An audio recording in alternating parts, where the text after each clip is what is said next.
মৃত ব্যক্তির পক্ষ থেকে অনেক সময় আমরা কোরবানি করে থাকি। তাহলে এই ক্ষেত্রে যার উপরে কোরবানি ওয়াজিব, ওই ওয়াজিব কোরবানি আদায় করার পরে এরপরে যদি নফল কোরবানি পিতা মাতা ইত্যাদির জন্য করা হয়, তাহলে এটা মানে সওয়াবের একটি কারণ হবে। হ্যাঁ, সাথে আরেকটি কথাও আমরা জানবো যে কোরবানির ক্ষেত্রে দেখা যায় 1 বছর নিজের নামে নিজের পক্ষ থেকে, আরেক বছর স্ত্রীর পক্ষ থেকে, আরেক বছর মানে বড় ছেলের পক্ষ থেকে কোরবানি করে, কিন্তু যিনি কোরবানি করতেছেন তার উপরে ওয়াজিব।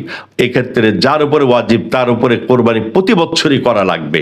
এই মাসালাটি অনেক সময় আমরা উল্টাপাল্টা করে থাকি।